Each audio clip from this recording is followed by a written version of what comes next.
Bienvenidos a Bartolomeo Meo, fans de los Mugiwara. Traigo un tirando del hilo de una escena reciente, de este mismo arco de Head, aunque no esté directamente relacionada con él, sino con el personaje de Kurohige, en el que Saturn apunta a lo especial que es su linaje. Hay quien puede pensar en que se podría estar refiriendo a que es bucanero, ya que es alto y corpulento, pero el Teach joven no parece tener la corpulencia que tenía Kuma a esa edad. Pero aunque eso no acabara de convencer, también tenemos que Saturn no puede saber que Kurohige es bucanero y a la vez también saber que Kuma es el único bucanero que queda, ¿verdad? También se pueden pensar cosas más extrañas, como que sea un Lunarian sin alas y con el pelo teñido, simplemente porque es de tez morena, o también que pertenezca a una raza nueva. No en balde, entre el final de Wano y el principio de Gen nos han introducido dos razas nuevas que podrían ser muy importantes. Pero ya no es solo que nos hagan las cuentas que hizo Big Mom sobre su colección de razas, a la que le faltaban 3 gigantes Lunarians y otra que ahora entendemos que son los bucaneros, sino que si, como solemos hacer, vamos al original japonés para entender mejor las palabras de Saturn, tenemos que la que dice es esta, Chisuji, que se puede traducir como linaje, pero no tanto como su raza, sino como su línea de sangre. Básicamente está apuntando a de quién es descendiente. Por lo tanto, nuestra investigación se ha de basar en buscar a alguien más directo, como un padre, un abuelo o incluso un antepasado lejano. Pero me costaría creer que se llegue tan lejos como hasta el siglo vacío, ya que precisamente los del Gorosei son los que mejor conocen esa época, pues primero, todo parece indicar que la vivieron, y segundo, llevan desde entonces erradicando, o intentándolo, cualquier indicio de información de esa época. Y eso chocaría con el diálogo entre Saturn y Caterina Devon, en el que ella se sorprende de que Saturn sepa sobre ese linaje especial de Kurohige. Aunque tampoco es del todo así, porque el verbo que utiliza Caterina en el original es este, kizuku, que significa notar, en el sentido de darse cuenta. Es decir, no se necesita tener conocimiento sobre sus antepasados, sino que se puede detectar al verle o conocer sus peculiaridades. Esto abre todo un abanico de posibilidades. De momento voy a descartar que sea por lo de poder tener el poder de más de una fruta, porque el mismo Gorosei nos indicó que nunca había sucedido algo así, por lo que no pudo haber un antepasado con esta misma característica. El dato que nos dieron de que no dormía podría tener que ver, pero no es algo que se note, es algo que se sabe de él o no, por lo que, aunque podría estar relacionado con su linaje, no me parece algo por lo que el Gorosei lo identificaría, aunque sí podría valer para algún otro personaje que mencionaremos más adelante. Puede ser por su comportamiento, su risa, etc.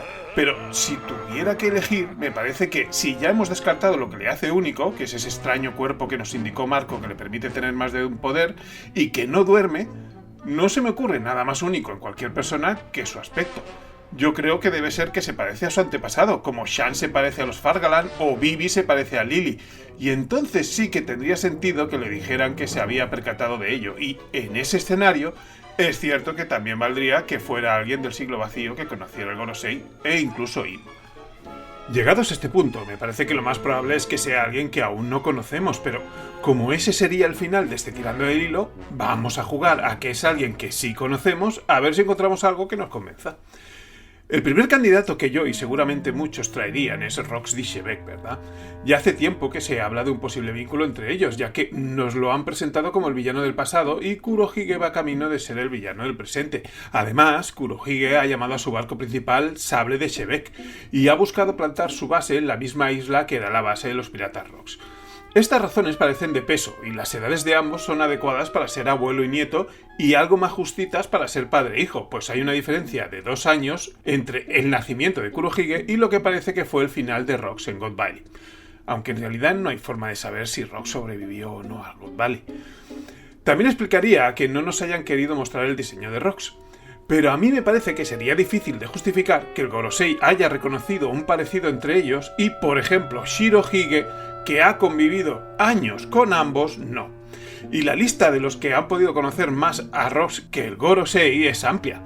Kaido, Gloriosa, Big Mom, Perospero, Katakuri, Oben, Daifuku, Shirley, Rayleigh. Shanks era un bebé en God Valley, por lo que no pudo conocer a Rox, pero sí pudo conocer bien a Teach en los numerosos enfrentamientos entre las tripulaciones de Roger y Shirohige. Y ya con Luffy en el mar, cuando se reunió con Shirohige, le habló de cómo Kurohige le había hecho las cicatrices de la cara sin que le pillara descuidado, con lo que le advertía de que había estado llevando un perfil bajo en su tripulación sin querer llamar la atención y rechazando puestos de relevancia, esperando su momento. Así que hay una opción de que se hubiera dado cuenta de algo y pudiera relacionarlo con ese linaje. Aquí nos están ocultando algo, porque cuando me he puesto a buscar cuándo aparecieron las cicatrices de Shanks, me he encontrado que en sus apariciones entre la diosa Roger y cuando estaba con Luffy, incluyendo la ejecución de su capitán, Shanks se tapa ese lado de la cara en todas, y no se puede saber si tenía las cicatrices o no. Esto no puede ser casualidad. Cuando Shanks fue a hablar con el Gorosei durante el Reverie acerca de cierto pirata, un buen candidato ya era en ese entonces Kurohige. Y ahora puedo volver a traer el tema de no dormir, pues Shanks sí lo sabía. Aquí entra que cualquier cosa que pueda saber Shanks de Kurohige la pueda saber también el Gorosei tras este encuentro. Vamos a dejar esa opción ahí, pero el linaje de Shanks me lleva a la opción que más me gusta y que hace que tenga sentido que el Gorosei pueda detectar el linaje de Kurohige y el resto no, que descienda de alguien de Marillos. No lo veo perteneciendo a la familia Nerona y por lo tanto teniendo vínculos con Im. Me cuadraría más que perteneciera a la Nefertari. No sabemos qué ocurrió con Lily, más allá de que el clan Di nació con ella, y Kurohige es un Di. Esta es una vía que no veo disparatada y ese sí sería un linaje que llamaría la atención del Gorosei. Pero hay más opciones. Cuando traté de buscar candidatos a los 20 reinos que salieron para derrotar al reino antiguo y formaron el gobierno mundial, y cuyos descendientes viven en la llamada Tierra Santa, apunté al reino Shikkearu en la isla Kuraigana, del cual Mihawk nos contó su historia. Explicó que eran tan violentos que siempre estaban en guerra y no dejaron de pelear hasta que se acabaron matando todos. En esa isla habita una especie de mandriles que imitan lo que ven, y al entrar en contacto con este reino imitaron su violencia y su forma de luchar. Entre esas formas de luchar destaca la espada, pero pudimos ver a algunos usando el arma que usaba Teach en su juventud, con lo que podría significar que Teach pertenecía a ese reino y por eso peleaba de una forma que sabemos que usaban allí, y no hemos visto en otros lugares. Es cierto que no sabemos si esta violencia ya venía desde el siglo vacío o fue posterior, cuando su familia regente originaria ya se había mudado a Marillos, pero aunque fuera posterior, que sería lo más lógico, el gobierno mundial también conoce y apoya a las familias suplentes, como hemos visto en reinos como Sorbet, o el de Goa, o el de Flevans, o incluso con Wapol, al que le acaban dando un reino nuevo para que pueda seguir siendo rey. Por lo tanto, esta vía más terrenal podría coincidir también. Y por esta vía tenemos algo sobre Kurohige que me sorprendió mucho. Lo que él quiere conseguir es ser rey. Quiere convertir a Hachinosu en un reino que le permitan afiliarlo al gobierno mundial y ser el rey.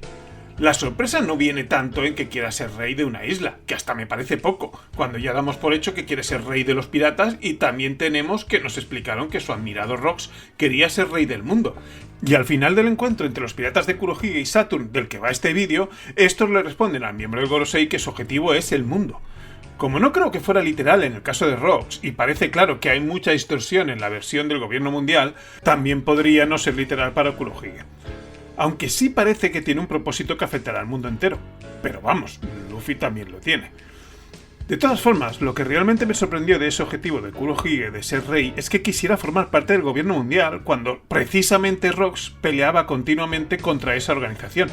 Así que aquí tenemos algo que, como no encaja, hemos de cambiar la perspectiva que tenemos sobre Kurohige. Y su linaje podría ayudar a esto. Una opción sería que Kurohige quisiera ser rey porque cree que ese es su derecho, y como le pasó a Wapol, si no puede serlo del reino al que pertenece, que si he dado en el clavo con el reino Shikkearu ya no queda nadie allí, pues pretende crear uno. Lo hemos visto una y otra vez. Quienes han sido o tienen el derecho de cuna de ser rey y no lo son o dejan de serlo, lo quieren ser una y otra vez. Lo que no es tan común es querer pertenecer al gobierno mundial. Bueno, en realidad sí lo es, ya que los reinos no afiliados, los que no pagan el tributo celestial, no están protegidos de los bandidos, mayormente piratas al tratarse de islas, y sobre todo del propio gobierno mundial, que los considera básicamente animales y pueden directamente ser cazados. Pero esta razón no aplica al caso de Kurohige. Ellos ya son piratas y están entre los más poderosos del mundo. Kurohige es un yonko, ellos son los bandidos. Así que no necesitan esa protección, con lo que la afiliación podría ser ideológica, por convicción o envidia. Y una vez que han sacado este tema estoy bastante convencido de que va a ocurrir. Tanto es así que ahora me planteo si realmente tendremos un enfrentamiento con los piratas de Kurohige luchando por el One Piece y después la guerra final, o lo tendremos como parte de la guerra final porque ellos lucharán en el bando del gobierno mundial. Ese bando sigue siendo muy pequeño en relación al resto del mundo. Pero hay otra posibilidad aquí. Kurohige podría querer ser rey de la misma forma que quiso ser Shichibukai, para conseguir algo. Solo se me ocurre que al asistir al próximo Reverie quisiera algo de Mary Joyce. Acabamos de ver cómo se han ido de Egghead, Caterina Devon y Van Igur después de cumplir la misión de tocar a un miembro del Gorosei. Hay algo que quieren de allí. El problema que veo es que la Gran Guerra está profetizada para el año en el que nos encontramos en la historia, y si es así ya no habrá más Reveries. Además, pudiendo hacerse pasar por uno del Gorosei ya pueden infiltrarse en Mary Joyce y no necesitaría ser rey. Todo esto me remonta al enfrentamiento entre Kurohige y Ace, en el que le pide a Ace que se una a su causa sin conocer su vínculo con Luffy. Y para convencerlo expone que juntos pueden tomar el mundo y que tiene planeado todos los pasos a seguir para conseguirlo. Y es entonces cuando explica que su primer paso es matar a Luffy y llevarlo a los marines. Y empieza la pelea. Ahora sabemos que ese era el primer paso porque capturar a alguien de relevancia para la marina le permitiría convertirse en Shichibukai, y quería serlo para conseguir una tripulación poderosa de entre los más fuertes encarcelados en Impel Down. Así que sustituyó a Luffy por Ace y siguió su plan. Por lo tanto, lo que tenemos ahora son los pasos posteriores a ese tomar el mundo que ya tenía pensado y que, al parecer, incluyen ser rey afiliado del gobierno mundial. Y suplantar a un miembro del Gorosei también le sirve. La cosa se está complicando con Kurohige porque Oda también se ha encargado de igualarlo a Luffy. Tiene los mismos 3 Road Poneglyphs que los Mugiwara, los 2 que ha obtenido de Law y el de Whole Cake que seguro han pillado en su incursión al territorio de Big Mom.